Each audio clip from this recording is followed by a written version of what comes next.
You're listening to a Roddenberry podcast.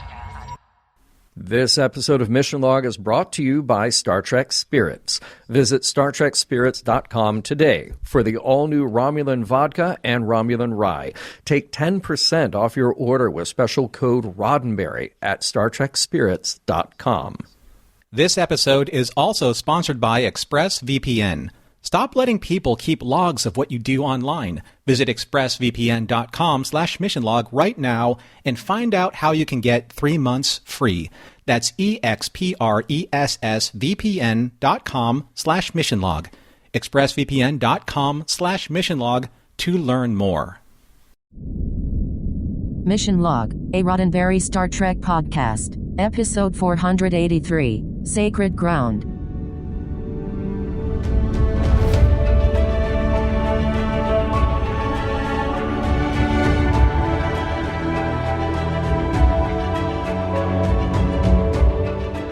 Welcome into another episode of Mission Log, a Roddenberry Star Trek podcast. I'm John Champion. And I'm Norman Lau. Each week on Mission Log, we take a journey deep into an episode of Star Trek, hoping that it reveals itself to us and the morals, meanings, and messages contained within. This week, Sacred Ground, the one where Janeway holds a stone for a very long time. Wait, that's it? That's all you have on this? That's all you have for this? Yeah, I mean, I watched it. Janeway holds a rock, and she's standing there, and she's holding it. And you cut away to something else, come back, she's still standing there holding a rock. I mean, there's more to it than just holding a rock. I mean, you did take notes on this. Didn't you take any other notes? Yeah, that's exactly the kind of thing you would expect me to do. I'm telling you, all you have to do is believe in this episode of Mission Log, and it will be just fine. That's all there is to it. Well, look, you've got about 15 seconds for me to tell people where to contact us, and then we have to do an ad, so you'll probably want to believe up some talking points and trivia pretty soon to get us through the rest of the segment. All right. For you, I believe I can do at least that much. Mission Log is a conversation about Star Trek. Drop us a line at missionlog@roddenberry.com and join us on Twitter and Facebook at MissionLogPod. While you're at it, leave us a review and a rating at Apple Podcasts or your favorite podcast platform. And please remember, your comments could be used on Mission Log or Engage on the Roddenberry YouTube channel. We'll have John's trivia in a moment. I mean, if he wrote trivia. But first, a word from one of our sponsors this week, Star Trek Spirits. All right. Look, appreciation for a good drink has been with Star Trek since the very beginning. From the time Dr. Boyce made a martini for Captain Pike to the time that Bones gave Kirk a gift of Romulan ale and many points beyond. So the question became how to create a line of premium spirits that are worthy of the Star Trek name. Enter our friends at StarTrekSpirits.com, because they have done exactly that with Romulan Ale Vodka and Romulan Ale Rye, which, well, Norman, you and I have both tried and we are both fans of. And most of our audience by now knows that we're talking about limited edition releases in individually numbered bottles. These took years in the making. This wasn't just taking something off the shelf. This was referencing original props, making sure that they had plenty of the details down pat, and then hiring a world-class spirits team to come up with the right thing to fill that bottle. I mean, I don't want to sound presumptuous, but go it's ahead. Not an if you're going to buy this bottle. This is a when you buy this bottle, because when you buy this bottle and when it arrives, when you hold it in your hand, you're going to take a close-up look on this exquisite, custom-designed, handmade bottle. The gold foil stamping with the Romulan symbol from the Romulan bottle that you see in Star Trek II, The Wrath of Khan, it's hot stamping, which means it's not on the surface, which is protected from all the washing that you're going to do, because you can get to reuse this bottle when you're done enjoying your spirits. These are world-class spirits, like John talked about. Yeah, I know. I love having that bottle still in my hand on my shelf. It's a technically challenging process, not just the spirits creation, but also the production of this wonderful screen-accurate carafe as well. The mission for Star Trek Spirits is to create this new line of ultra-premium spirits worthy of the Star Trek universe and worthy of you, the fan. The great thing about this bottle, John, is that Star Trek Spirits, they worked together with the Star Trek prop masters and the team at the Star Trek library and got the original designs for the front artwork application, that gold foil hot stamping that I just talked about, using a process that adheres that logo directly to the glass. So from the topper, which is also screen accurate, they utilized the most futuristic and functional VinoSeal glass technology to make that topper fit perfectly. It's years in the making, and we, as the fans, we finally have that bottle that we saw all the way back in 1982. Love it. So join us and Star Trek Spirits as we explore this universe together, reimagining old classics and producing a line of spirits that will be sought out by spirits and Star Trek fans alike. Act now, because they did, and they will again sell out. Visit StarTrekSpirits.com today for the all-new Romulan Ale Vodka and Romulan Ale Rye. Take 10% off your order with the special code Roddenberry at StarTrekSpirits.com. And now, I believe that John Champion returns with this week's trivia. All right, I wrote it out, I won't lie. All right, trivia for Sacred Ground. We have a story by Geo Cameron. That's the screen name for Geo Athena Trevathan. And this is a one-time Star Trek script for Geo and only one of 2 pro writing credits in the industry. It is a story driven by her spiritual beliefs as a self-described hereditary shaman priestess. We have a teleplay by Lisa Klink, no surprise here. Lisa has been heavily involved in the season, a part of most of the scripts, and here she gets the teleplay credit, just as she did with the previous episode, Remember. It was directed by Robert Duncan McNeill. Well, we all know him as Tom Paris, and we also know that Star Trek has been a sort of school for up-and-coming directors. That was no different for Robbie, who had let it be known early in Voyager's run that he wanted a shot in the big chair.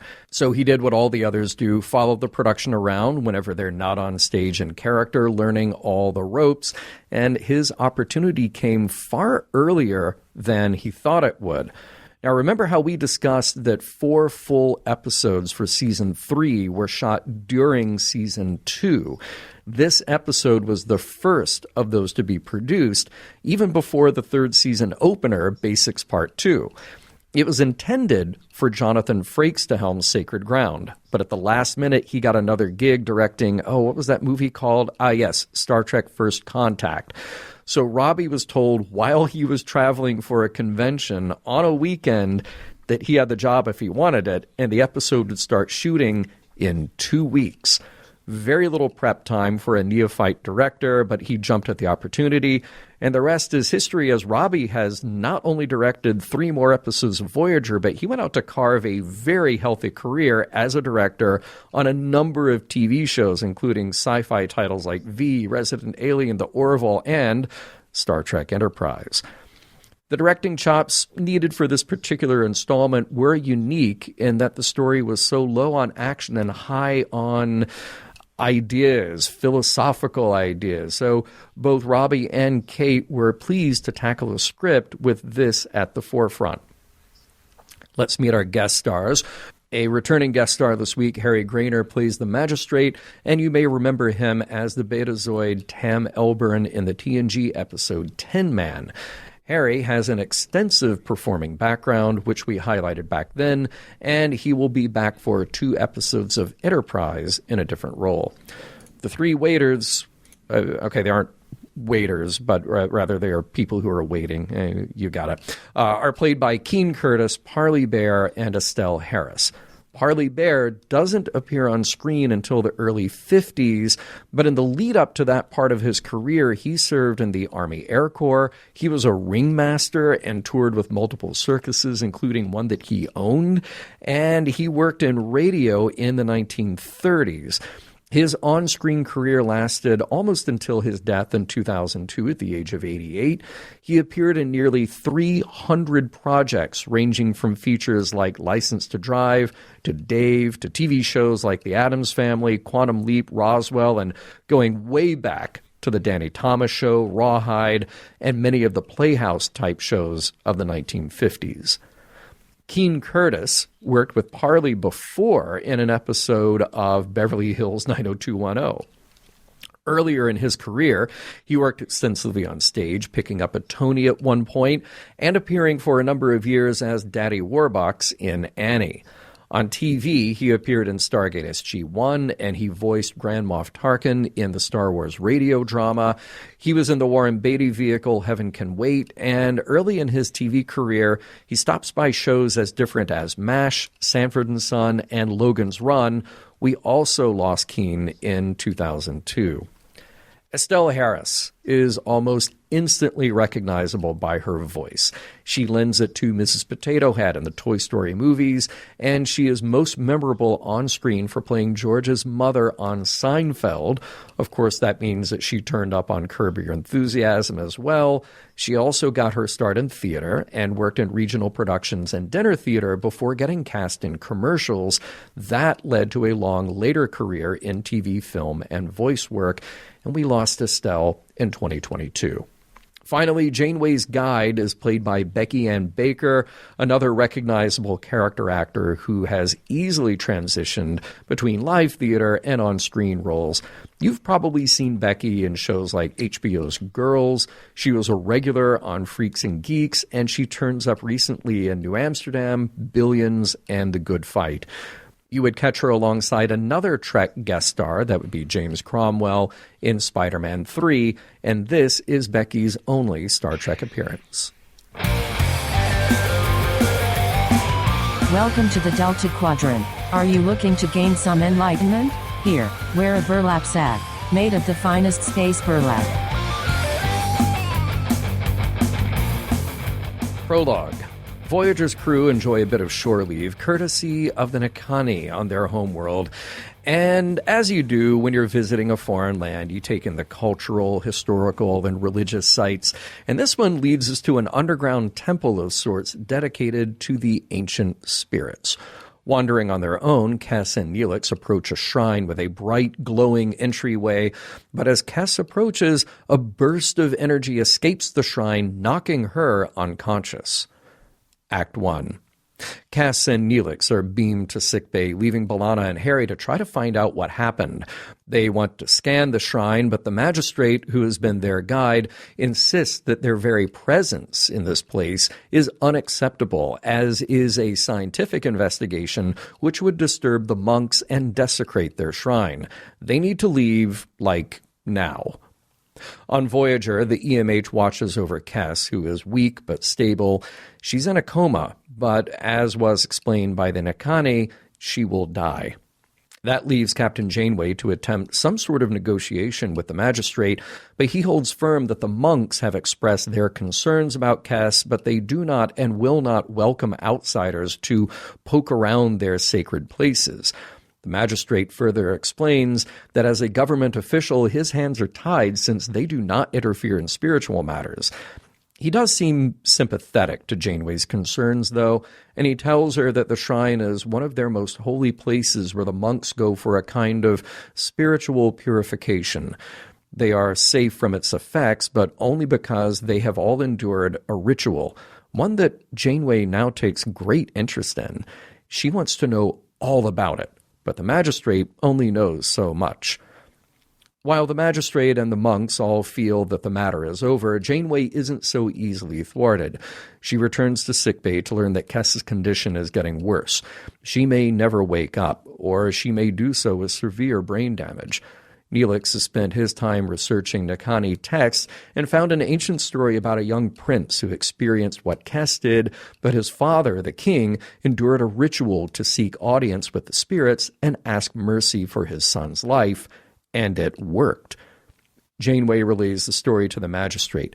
He's impressed with the details of the ancient story, but doesn't think it's applicable here. He doesn't know Janeway too well, though, because she volunteers to go through the same ritual herself. Act 2.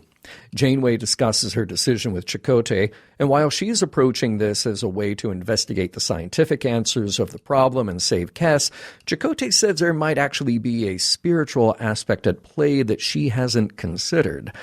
The magistrate contacts Janeway with the news that the spiritual order, the Nakisti Council, have approved her request. All she needs to do now is beam down, and she will be met by a guide. As a precaution, the EMH has implanted Janeway with a sensor that will report back biomedical data, and it acts as a homing beacon just in case. Once she's in the sacred caves below the surface, Janeway is largely ignored by the silent monks. A woman who is futzing around with a light fixture calls Janeway over and takes an interest in the captain's tricorder. She even pockets it, noting that she won't need it. She's the guide.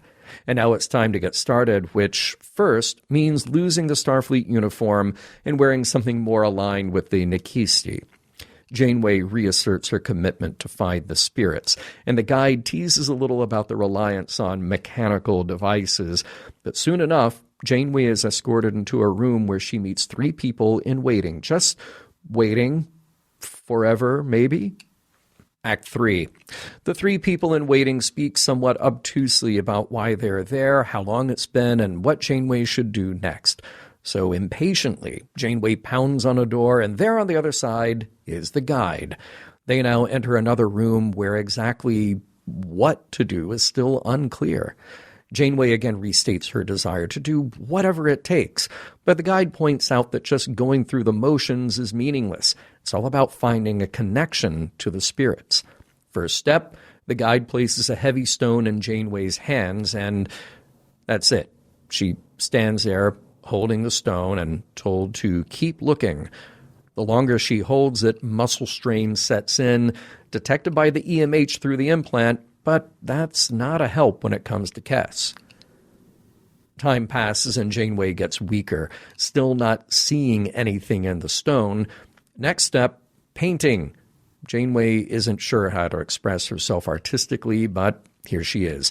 Then the next step. Janeway finds herself scaling a craggy mountain, straining and slipping, but she's still there just holding that stone when the guide asks what she sees now.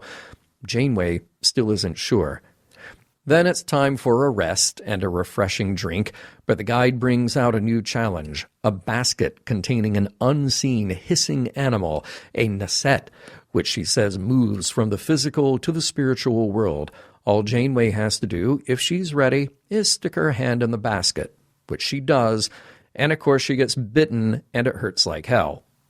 Janeway passes out and hallucinates what she's been through already, then finds herself in a dug-out part of the floor laying on her back and asks if she's dying. The guide says, "We all die eventually." Act 4. On Voyager, Chakotay, Tuvok, and the EMH monitor Janeway's vitals. She hasn't slept in days, and now she's experiencing the effects of the bite from the nasette. Chakotay wants to pull her out, but the EMH points out that the toxin from the bite is breaking down and creating a new amino acid in her bloodstream. That could lead them to a cure for Kes. Back on the planet, Janeway is indeed experiencing visions, and she finds herself in a place addressing the spirits over an ocean, asking them to save Kes's life the way that they did the ancient king. The voice of the guide says the request is inconsequential. She already has what she needs to save Kes. That brings Janeway out of the hallucination, and she awakens in the pit where she's been for 3 days. And now she thinks she's ready to save Kes. Aboard Voyager, she's examined by the doctor, who notes that she's all right, other than drained a bit from the ritual. He's confident that the toxin did create a kind of immunity and that he can replicate that in Kes. He gets to work and, not as smooth sailing as he had hoped. Kes isn't responding favorably to the treatment, forcing the EMH to stop. There are no other options. It just didn't work. Janeway returns to see the guide, and the answers are more obtuse now. The ritual she went through matched her own expectations. So now is she ready? Janeway proceeds back into the room where the 3 were waiting before. One says, "Look who's come back." Act 5. The 3 taunt Janeway a little more that her previous exercise was for naught. She asks them again, what are they doing? What is the purpose of this room? Are they the spirits? Janeway pushes more and more for any help, any answer, until they corner her that the scientific approach didn't work. Then one says, kill her regarding Kes, that Janeway should take her back to the biogenic field at the altar. She has to believe it, though. If there's any doubt, then they're both dead. Janeway contacts Chakotay that she knows what to do and wants Kes beamed down. When they arrive, Janeway is determined to take Kes with her back through the energy field, even over Chakotay's protest. The guide appears, saying that she can't give her word about their safety, but that Janeway herself knows the answer. Chakotay makes one last statement that he doesn't understand, and Janeway admits that this is the challenge. She lifts up Kes, approaches the altar, and they are both blasted with energy, and Kes's eyes open, and a smile appears on her face. Alive and well on Voyager, Kes and Janeway are in sickbay, where the EMH explains that the field showed traces of iridium ions. Those ions acted with Janeway's altered biochemistry to neutralize the effect of the energy field, and protected Kes, too, since she had the same amino acids given to her earlier. The more the science talk continues, Janeway gets a far-off look in her eyes. Then she leaves the room, stopping for a second first to collect her feelings about what she's been through. The end. Nicely done, John. I believe that you were able to succinctly wrap things up. Or maybe that's just me believing and taking that leap of faith that you would, considering that you gave me such a hard time about it earlier on in the episode. You're just believing what you want to believe. That's fine. I tell you, one thing that I do believe is that anytime you start an episode and you've got Neelix on an away mission, like in a location somewhere, some sort of problem will occur. Yep. That's just a given. That's how this works. Yep. The carved wall that everyone walked by at the very beginning in the monastery, for a brief second, I thought that was the same wall they used in the original series episode Turnabout Intruder. I did not even make that connection, but now that I think about it, you are not wrong. That's a cool little design inspiration there. Yeah. I wonder if that was on purpose. Yeah. I always think about Raiders of the Lost Ark. Pretty much, every once at least a day. On a daily basis, yeah. And when Kes was walking down the hallway, that stone-carved hallway, and she walks near a pillar of light, I was waiting for Neelix to grab her and say, wait, stay out of the light, and then something happens. So, for the home game, you should know. There's your Raiders of the Lost Ark reference. Also, number one rule of exploration, John, don't touch the large glowing anything. Ever. Don't do it. By the way, there's this shot, and I forgot to time code it, but toward the top of Act 1, you can go back and look at it. The monks are silent, of course, but there's this shot of the magistrate explaining what just happened, and they're not going to help, and Kes is going to die. And if you look at that shot, there are two monks behind the magistrate. And the one on the left, he's calm and unemotional. But the one on the right, he has got this look on his face, like, you did not just approach our shrine, did you? You can see that in his eyes and on his face. Go back. I love it. That is some terrific... it's like Tuvok, whenever he has an emotional reaction to something that is not emotional, but you can see it in his face. It was almost like it was the monk's version of the Tuvok finger in that case. Yes, exactly. It also would have helped if the magistrate said to the entire away team, don't go anywhere near that area without any other monks with you. That also, I don't know. Maybe. That's the kind of, somebody told me that if I was a tourist, I would pay attention. Yeah. Don't go over there where the dinosaurs are. That's a bad idea. Yeah. Okay, fine. The magistrate later on with Janeway, he was saying his government expresses their sympathies for Janeway's loss, meaning Kes. Hold on a second. She's not dead. Kes isn't dead. She's in sickbay. And I'm waiting for Kes to do the whole Monty Python thing. I'm getting better. What? Why are you saying this?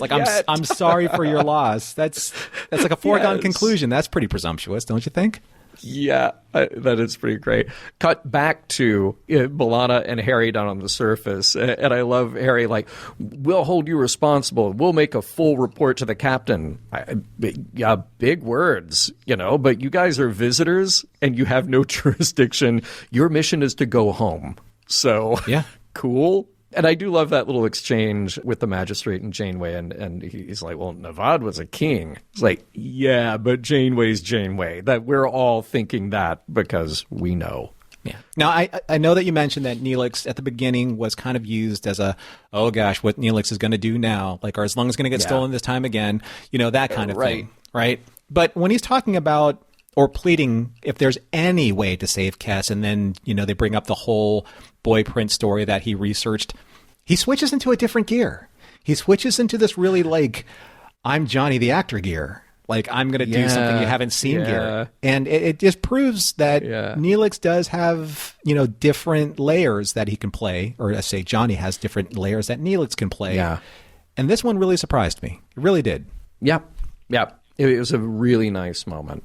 All right, let's come to this scene with Chakotay and Janeway in Chakotay's office, and they're having this conversation we will definitely get into in the next segment. But I love this when Chakotay says something about how his mother explained the science underlying the Vision Quest, and I just thought, drugs? Is that the science? Because, now they're able to do it with that thing that he puts his thumb on in the medicine bundle, which you can replicate a bunch of times because he had to, but that's another episode. Yeah. The techno peyote. That's what we called it before. We call it techno peyote. Yes, techno peyote. Right? Yeah. Mm-hmm.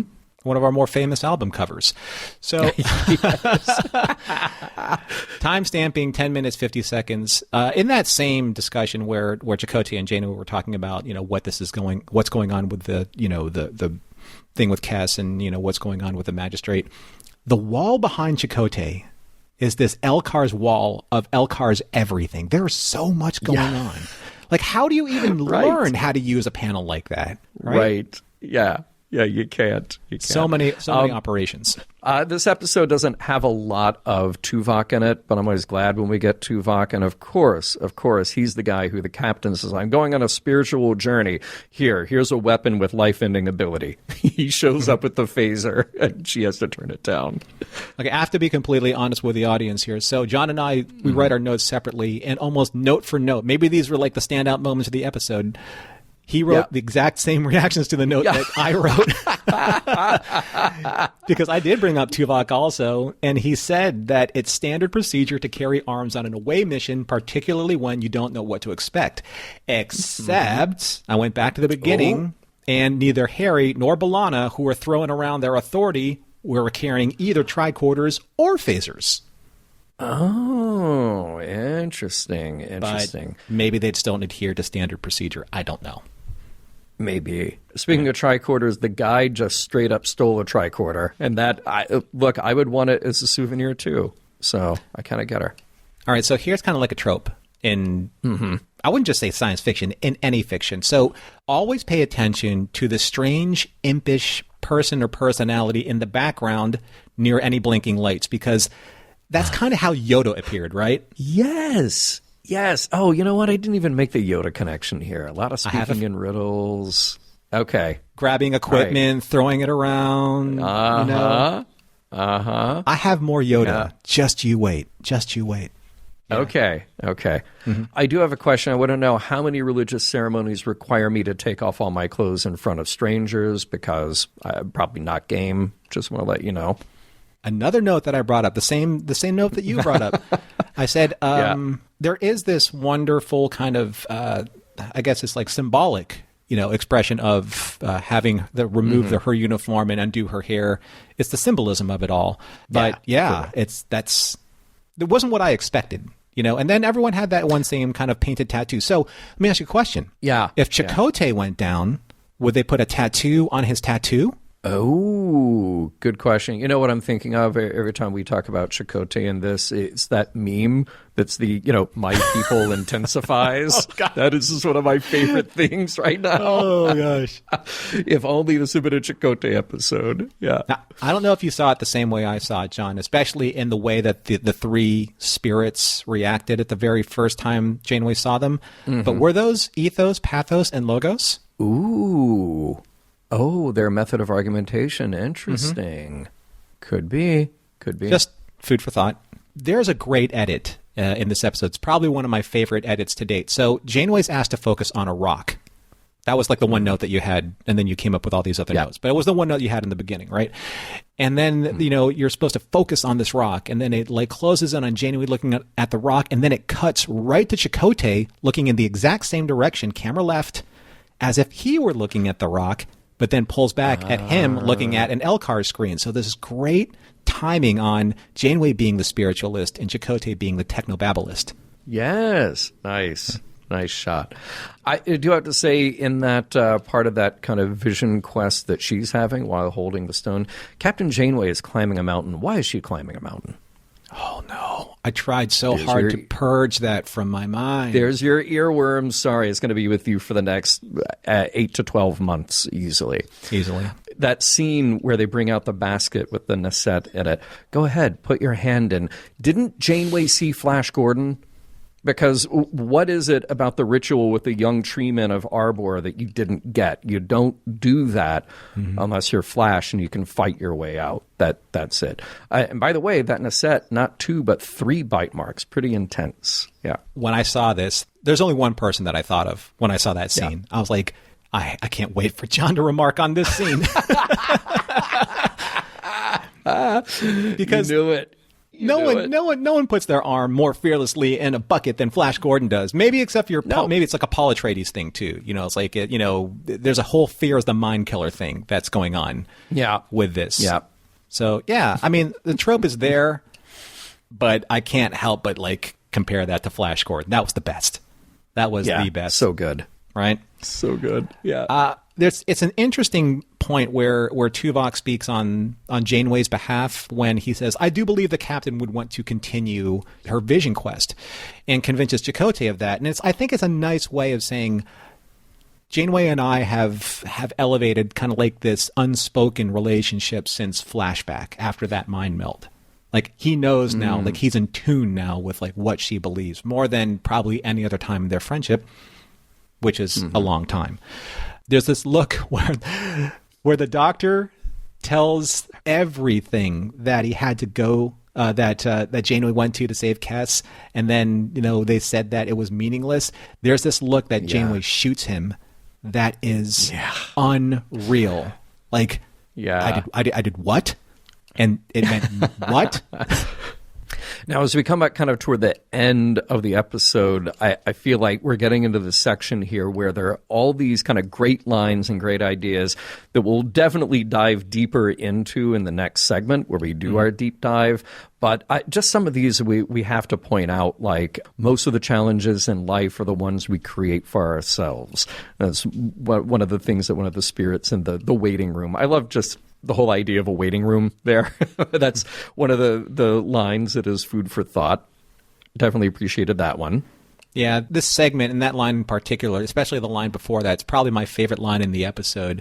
That particular guide said, real is such a relative term. I mean, this is going into like Matrix territory now, right? Yeah, great line. Yeah. Let's see. If you can explain everything, what's left to believe in? He's not wrong. not totally wrong, but I think I can still make an argument against that. We'll see how argumentative I get as we close up the show today. And interesting how Janeway gets taken to task. So much for your open-minded Starfleet ideals. And then I love the comeback. There's a difference between respecting the spiritual beliefs of other cultures and embracing them myself. She had to stand her ground there, and I can appreciate that. And then we get into some even more interesting dicey territory. Even when her science fails right before her eyes, she still has full confidence in it. Oh man, that line! Oh, that makes my spine tingle. It makes me almost get into argumentative mode. We'll see how long I can keep it in. Yeah. But by the way, just as a technical, it's like a blocking note here. So when Janeway goes, well, when she leaves that, and then she says, "Hey, beam down Kes." Okay, now Janeway, Kes, Neelix, Chakotay, they're in the sanctuary by themselves, and Chakotay's got a tricorder now, and that's just cool. That now it's fine. Now it's okay. Now they can just be there on their own, with a tricorder, we're all good. Okay. All right. Just wanted to make sure I understood. I got to say, though, with all of these great lines and with all of these obviously incredibly specific talking points I think we're going to get to, my favorite scene in this episode is when Chakotay says, "Captain, I don't understand this." And Janeway says, "Neither do I. That's the challenge." I felt that was one of the most Star Trek moments I've seen so far in Voyager. It's that we're going where no one has gone before, leap of faith kind of moment. And I really like that. Yeah. And I also like how this ends with, again, it kind of springboards off of this idea. At the end, Janeway is just listening to all this Dr. Techno-babble explanation of how Kes was saved, et cetera, and she's just like there. Like, she's just like listening to it, but not really quite connecting with it, where Science Janeway prior to this episode, or prior to the events of this episode, would have been like, yes. She would have been right there with him, but she's just like, I don't know about this now. Yeah. I mean, you and I have a similar note there, because for as many times that we say that Kate is so great in this role, there are so many moments where they just allow her to be in the moment. You don't need an explanation. You don't need dialogue. You just need a look. You just need her to sit with the emotion, and you get everything you need to get out of that moment. Walk into someone's shrine and get zapped? I can't help but think somebody should put up some cones around that.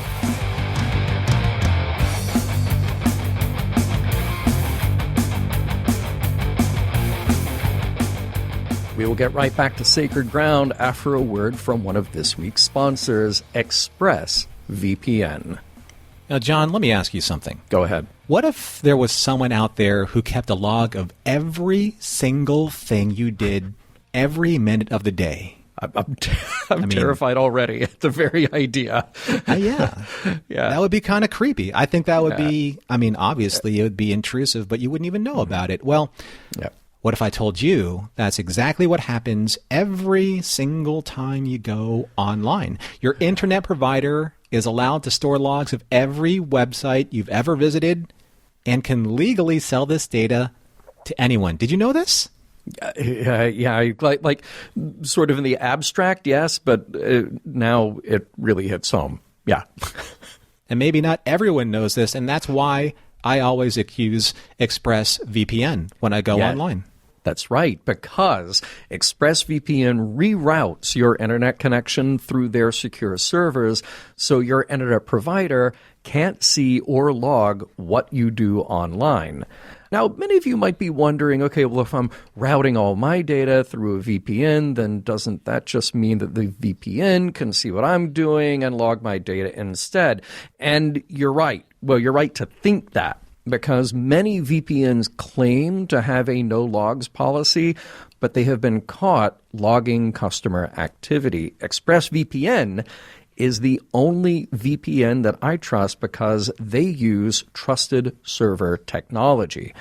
Now, they were the first major VPN provider to engineer all of their VPN servers to run in RAM. That makes it impossible for their VPN servers to store any data, including logs of any ExpressVPN customer. Isn't that great to know? It's like, here's the technobabble explanation for why this works. So I really dig that. And look, you don't have to just take our word for it or take ExpressVPN's word for it. Because, look, ExpressVPN is so confident in their no logs claim that they even had one of the biggest assurance firms, PricewaterhouseCoopers, audit their technology. And that is why ExpressVPN is rated number one by CNET, Wired, TechRadar, and countless others. So do what we do and stop letting people keep logs of what you do online. Visit expressvpn.com/missionlog right now and find out how you can get 3 months free. That's expressvpn.com/missionlog. expressvpn.com/missionlog to learn more.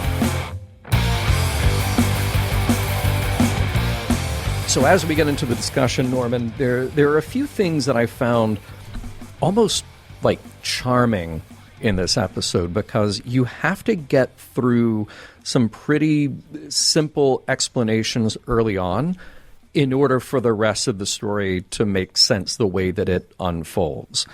And, I'm surprised you said charming.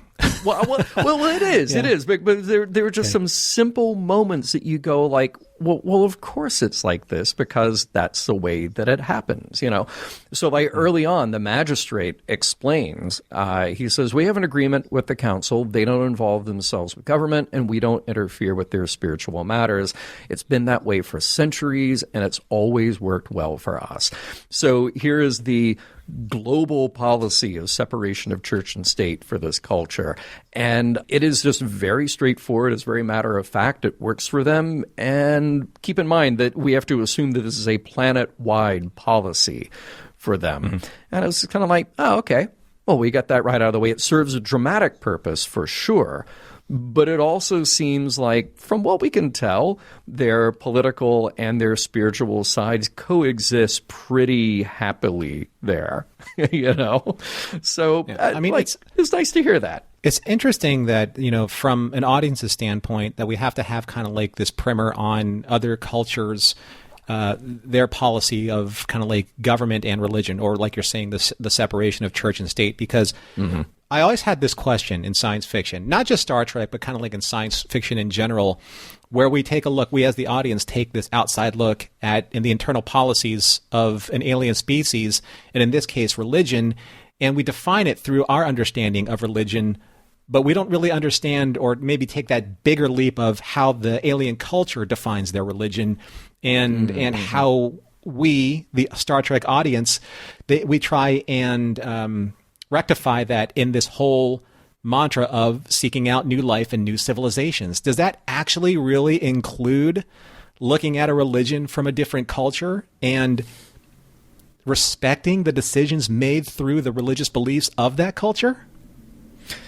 Well, I think looking at it, examining it, studying it, I think those are all on the table. Respect is a word that does a lot of heavy lifting there, because respect might be simply on the terms of, oh, okay, we see what you're doing, that's fine, it may not be for us, we're going to move along. You keep doing what you're doing, that's fine. How far is that respect extended when you run into a situation like we have here, which, by the way, is just so perfectly contrived for a Star Trek episode. I mean, it really is. You present this almost impossible situation with this just wonderfully difficult, complex solution to get through. So that respect, putting that in finger quotes here, that respect, it is extended until you get to the point where, well, let's face it, a beloved crew member is dying. I mean, we have a lot to talk about, so I'm not going to belabor this too much. But I understand that Janeway has to do what she has to do to save Kes. That's her responsibility, and that's in her jurisdiction for her crew. But I also respect that they're on an alien planet, and the Nachani have their rules based on their faith, and those rules must be, wait for it, folks, respected as well. So, like, who's in the right here? Or are they both in the right? And is this where the acceptance of respecting new life and new civilizations has to, you have to read the room correctly, right? Yeah. Yeah. Well, and like you said, a lot of this could have been avoided if they just had a tricorder in that room earlier. Or if the magistrate had said, don't go in there. You're not allowed in there without an escort. Neelix. That means you. Got my eye on you. Yeah. Kes, honey, what is that bright light down there? Is that anything? That's nothing. Right. No. Right.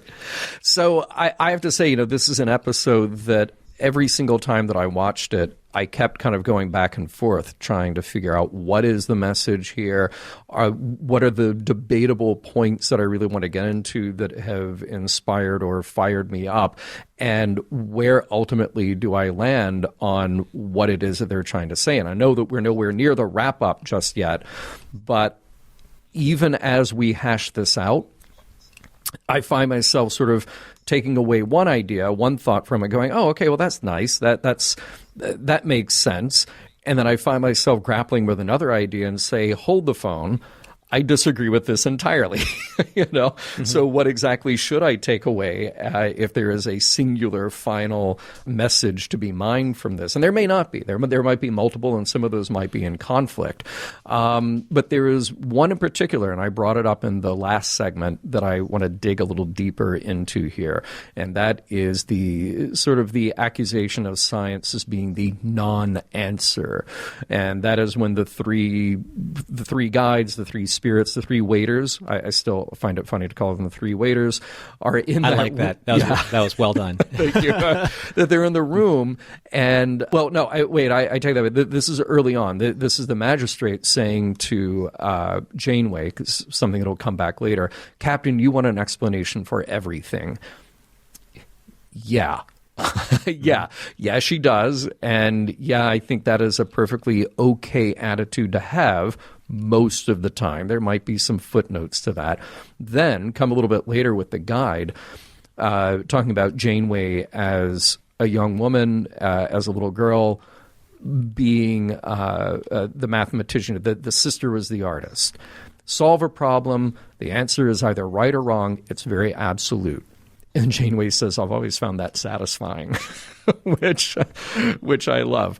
What's interesting here is that you see this arc for Janeway in the episode, and she forces herself through the rituals, but at first, until we get to Act 5 where she's got to do it all over again, she has no true emotional connection to it. She's going through the motions, and the guide sees that and knows it.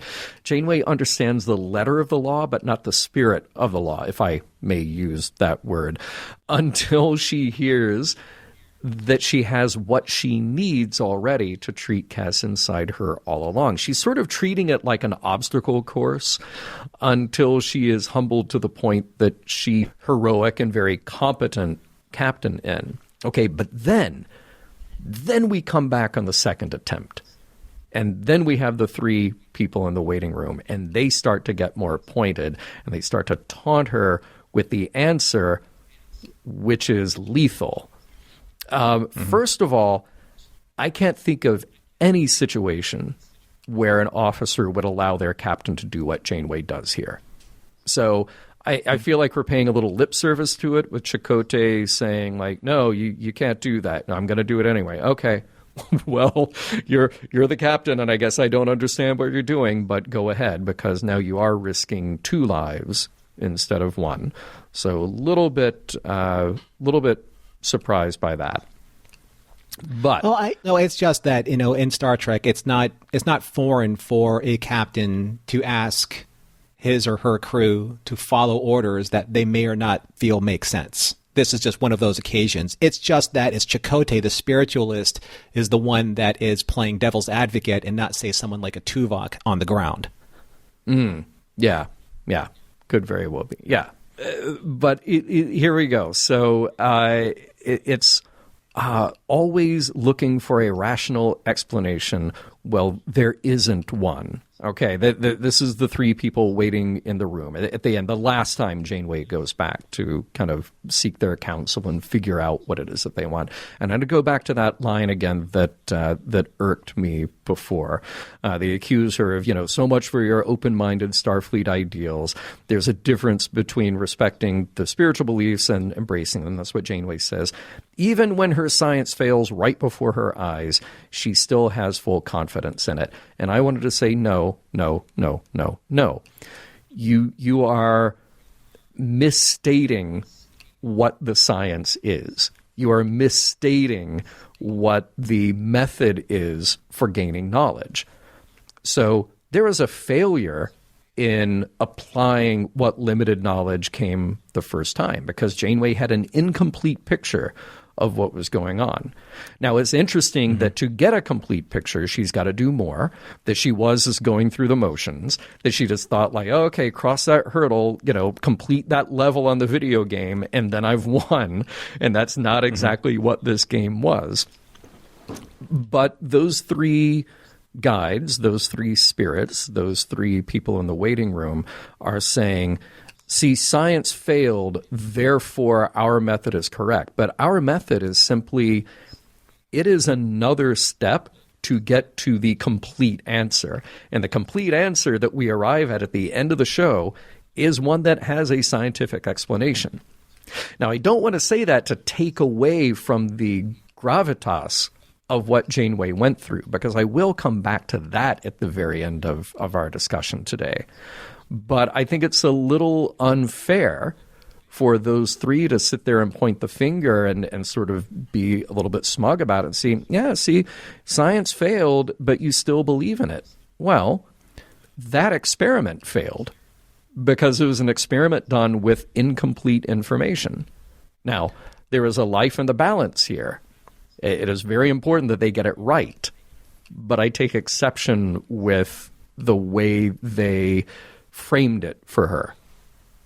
I don't think it was as much a they, though, as it was a him.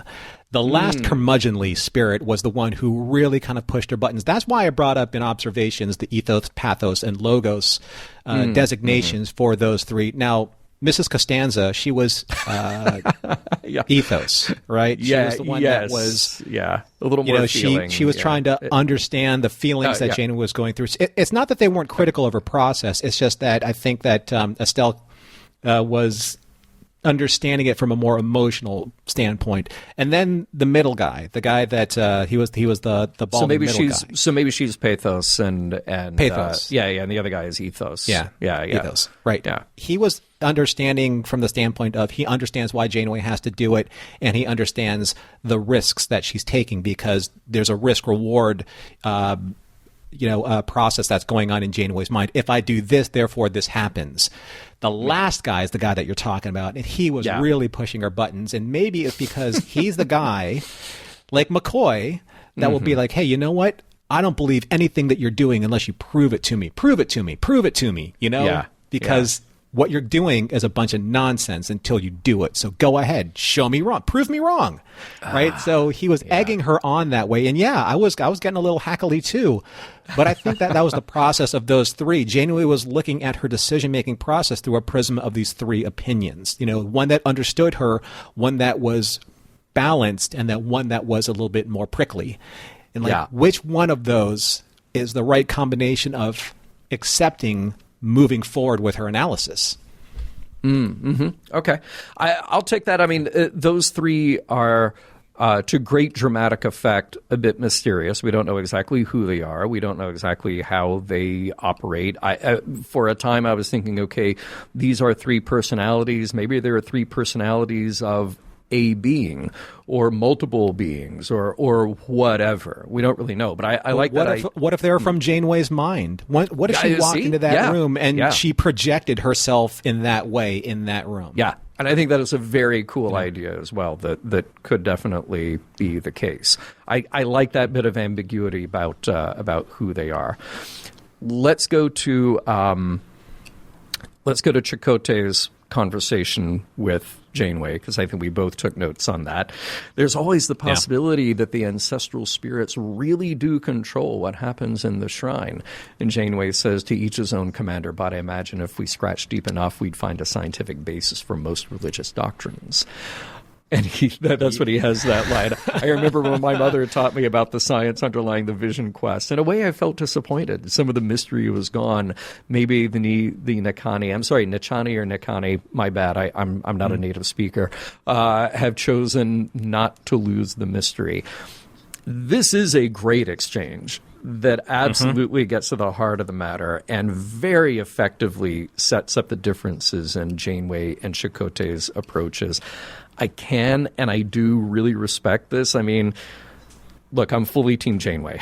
At the end of the day, that's just me. What's interesting to me is taking both of them looking at the same experience, the same proposition, the same emotions, maybe the same emotional response, and applying different names or different values and meanings to them. Now, that said, I do agree with Janeway that given the time, given the resources, and building upon previous knowledge, we can find answers to questions. We can unlock the secrets of the universe, and we can get a lot closer and closer to cutting out the God of the gaps that is invoked to sort of patch every hole of a lack of knowledge. So it's nice to see that conversation play out the way it is between two friends, two colleagues, two coworkers, maybe two former lovers, given resolutions, and it not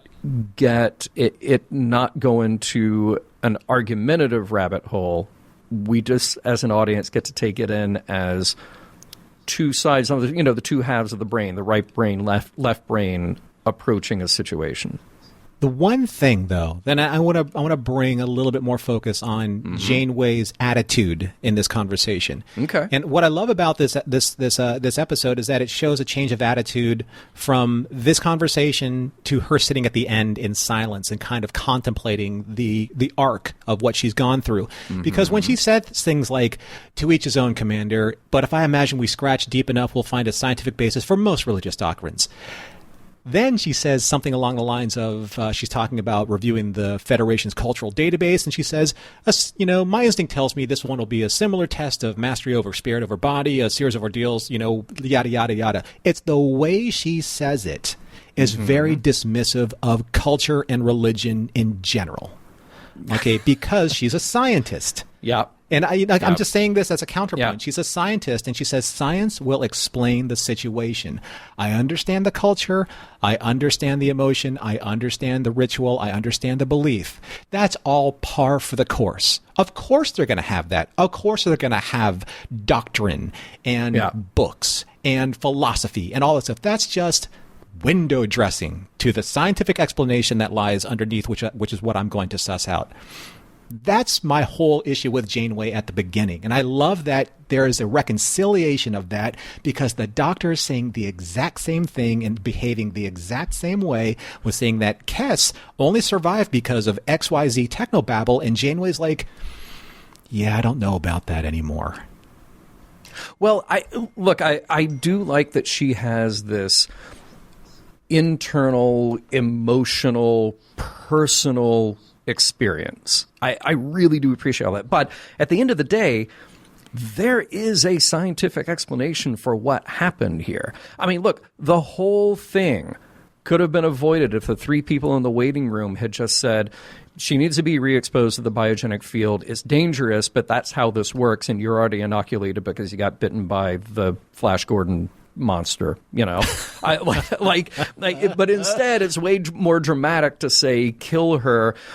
I don't know that you necessarily have to strip away the value and the power of those beliefs from those people, and also understand that there is a real world physical explanation for what's going on. I mean, I think that we generally, and I'm going to paint with a very broad brush here, we tend to keep these things in separate categories and say, okay, if you have a scientific explanation for something, then the mystery has been taken out, and it no longer can fill you with the awe and wonder of the universe.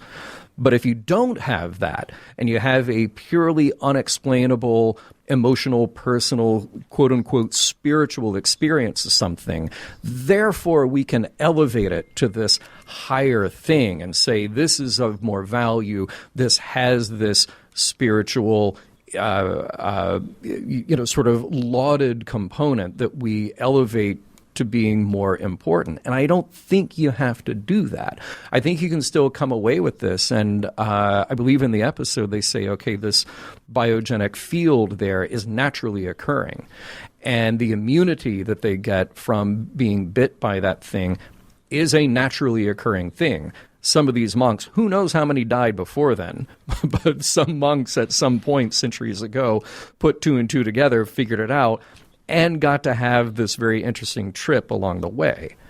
I don't think that understanding the mechanics of it, I don't think has to take away the awe and the wonder of it.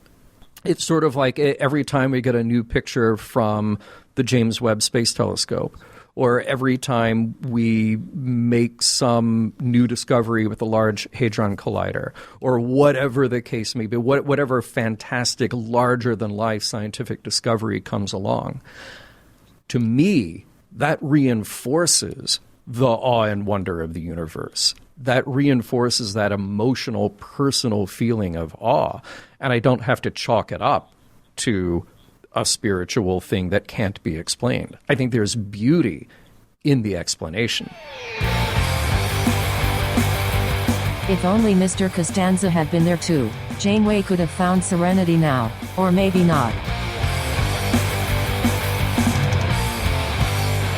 So here we are, John. We believed that we would get to the end of this episode, and just like all of our other mission logs in the past, there is no ground that's truly sacred as we look into how deep we're going to go. Our deep dives into seeing if this episode holds up, if it stands the test of time, and then finally moving on to our morals, meanings, and messages, if we have found any. And I think we may have, just spoiling it, maybe not, because of some of the stuff that we already talked about.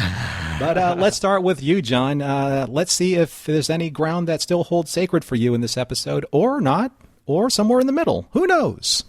I have to say, I really respect how off format this story is, because I think it tells a very Star Trek story, but it also does it in a way that doesn't just automatically feel like another space adventure necessarily. We get to spend all this intimate time with Janeway and her journey. That's just so cool, because an episode like this comes along, and even if I can disagree with some of the premise or some of the points being made, that is the whole point here, which is to challenge ideas. And I can't help but love an episode that does that. You know what's also really cool here? By the way, I mentioned at the top of the last segment how you just get a very complex idea out of the way pretty quickly so you can move along with the story. That was the aliens saying, yeah, we have separation of church and state. That's the way it works, and we move on. There's another one here which is great, which is seeing the aliens so interested and willing not only to help Janeway, but also so interested in exploring the possibilities of their own practices. Like, I thought that was neat. When the magistrate comes on and he says, like, yeah, they love the idea of you going on a spiritual journey with us. That's so cool. That they are that open, because very often there's this, you have to have the antagonistic alien in order to have the drama, the conflict of the week. Right. The conflict here is based on ideas, not just on people putting up barriers necessarily. Right. Normally it's the ambassador that says to Janeway, no, you can't do this, you're violation of this, yeah, we're going to arrest your people, etc., ad nauseum. Yeah. Here they're trying to help, and they are trying to be respectful of their own history and culture and beliefs, and Janeway is trying to be respectful of that by walking a mile in their shoes, and it's kind of great to see. So because of all of these things, just feeling, first of all, rare in television and sometimes rare in Star Trek, because sometimes you default to that old thing about just, well, we got to fight the alien. This was a thoughtful, heady, intellectual, philosophical look at ideas. This may not necessarily sell on primetime TV all the time, but it's so refreshing when an episode like that comes along that lets you sit with a complex idea for a long time, multiple complex ideas. Now, it is a solid episode with good production value, some very strong performances, good on Robbie McNeil for just stepping into the director's role like it was familiar territory and creating this solid episode. Maybe the only thing holding it back is you can kind of tell where there are some choppy fills cutting back and forth between the caves and sickbay. There are moments, and I told you about kind of the struggle of putting together our notes because you kind of get lost in some of those moments. But that's okay. These are just things that kind of get hammered out in a script over time until you can't anymore and you got to put it in front of the camera. So even if there are imperfections, even if there are ideas here that I disagree with, there are ideas that I definitely that I do agree with. And that's what makes for a great story. It lets me contemplate both and gives me something to think about and see that presented in a dramatic way where you can really feel what the characters are going through. So I think it works very well. How about you, Norm? I mean, I love this episode for the same reasons, many of the same reasons as you stated, John. Like, I love big idea episodes because they ask questions, they answer some, and then in the answering, they ask more questions. And it just kind of creates this wonderful dynamic of being able to have conversations like we're having or we'll have after, in hopefully meetups and talking about this episode in person. This is my kind of science fiction because it makes you think. It makes you just ponder these larger questions of the universe. And I thought this was going to be, a science versus religion themed episode. And I'm glad that it wasn't. I'm glad it pivoted to more of the existentialist theory versus rationalist or rationalism type of mentality, and as we saw in Janeway, I think that in this episode, Star Trek handled it better than it has in recent attempts of this more abstract, larger idea, big brushstroke type of presentation. But when you really boil it all down, this struck me as something that I've seen before, and it's probably one of my most favorite scenes in science fiction history, at least the science fiction history that I love, and that's in Star Wars. So in The Empire Strikes Back, this is the tale of the failure of Yoda's cave on Dagobah. See, they're in the jungle. He's training. They're breaking for, he's exhausted. And then he looks and he feels this pull towards this cave. And he looks at it and he says, "What's in there?" And Yoda says, "Only what you take with you." Now, when I was younger, when Luke puts on all of his weapons and Yoda says, "You won't need them," I always thought that whatever it was on Luke, the physical things that he was bringing with him, that's what he brought into the cave. But no, what Yoda was saying, that what you bring in that cave, doubt, fear, anxiety, frustration, anger, or the opposite, that's what goes into the cave with you. And this is Janeway. When she walks into that, into the vestibule and she sees those 3 spirit guides, that's her Yoda. Like, they're pushing her to see past what she brings with her, the science and the doubts and the rationalization of everything, right? Because it allows her to expand her understanding of why she's doing what she's doing and why she knows what she knows or what she thinks she knows. Kate does a fabulous job, like probably one of her best performances to date, because it allows her to expand Janeway's her experience and thusly our experience through what Kate is bringing through her performance. And speaking of performances, one last note. I really do like what Johnny brought to Neelix in this episode.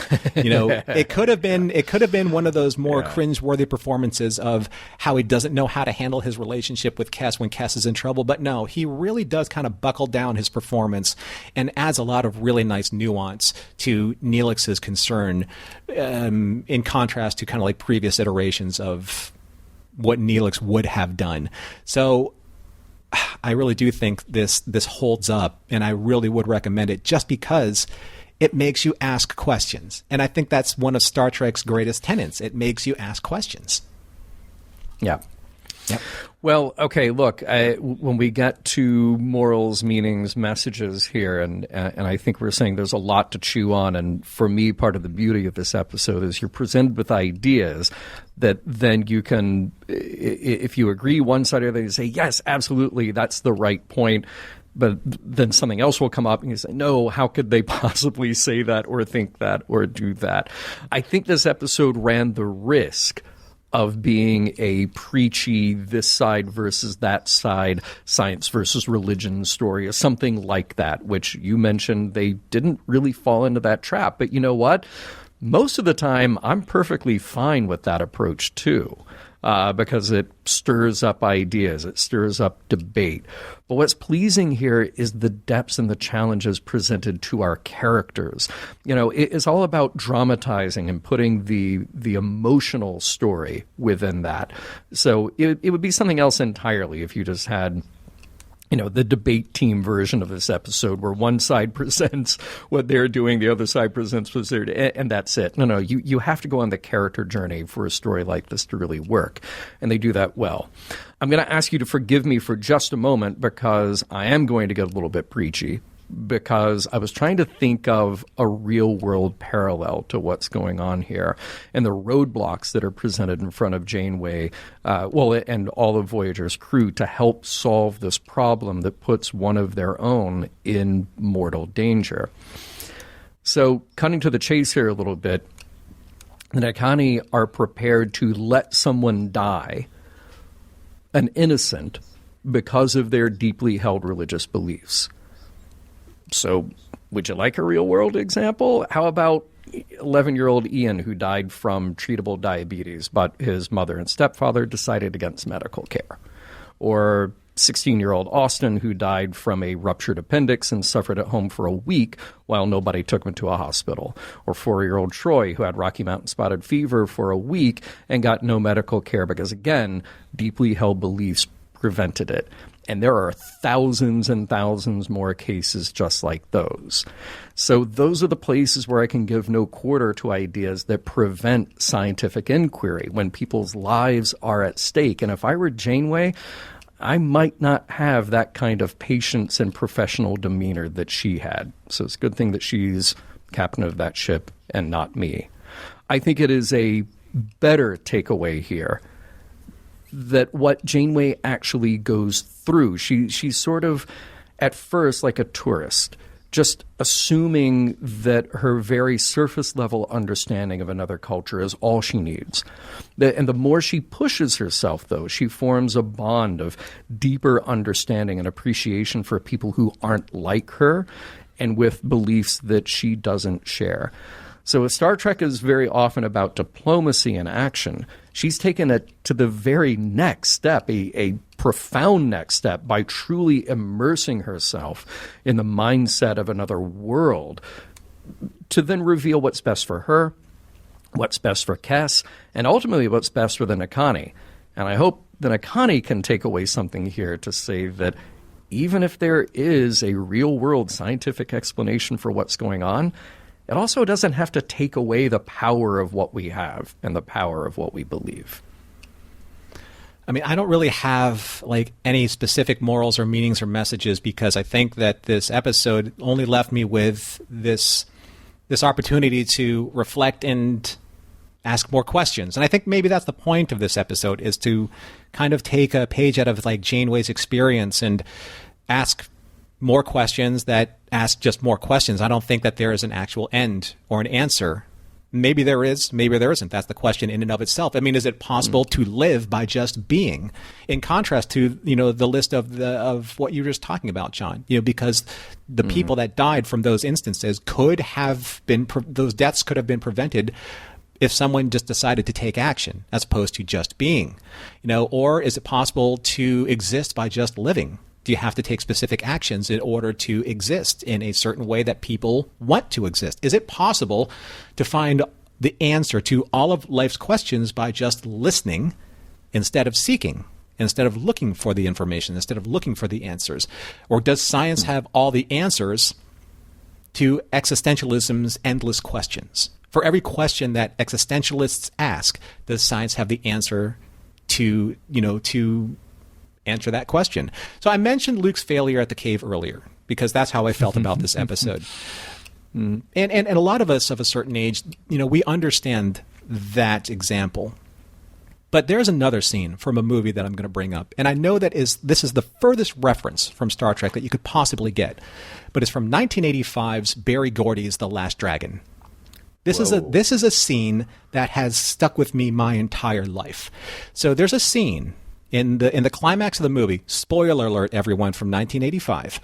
But there's a scene at the climax of this movie when our hero, Bruce Leroy, who has been seeking to achieve the ultimate technique, he confronts his teacher, who just gave him an empty fortune cookie at the end of his supposedly failed quest. And Leroy's master tells him, "Think, Leroy, you have just opened a fortune cookie without a fortune, written by a master who does not exist.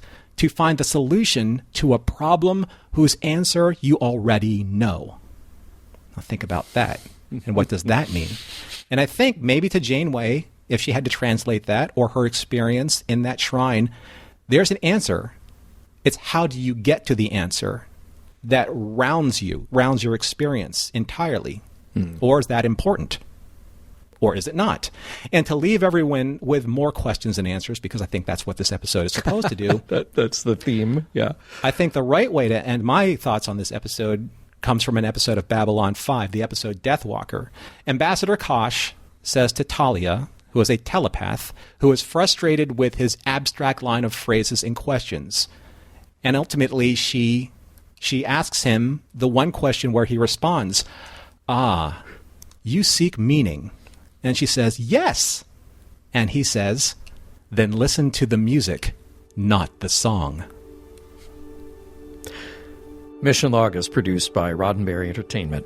If you'd like to support us directly, you can do so at patreon.com/missionlog for early access to shows and the Mission Log Discord. Our website is missionlogpodcast.com, and for more Star Trek news and discussion, visit trekmovie.com. On the next Mission Log, Future's End, Parts 1 and 2.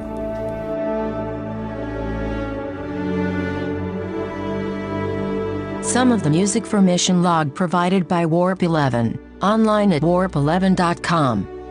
Special thanks to consulting producers, Adam Brusky, Matt Esposito, Homer Frizzell, John Mann, Mike Richards, and Mike Schabel.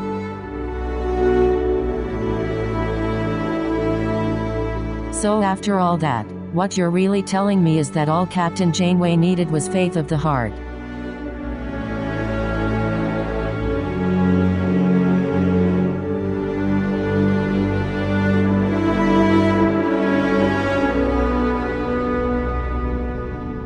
End transmission.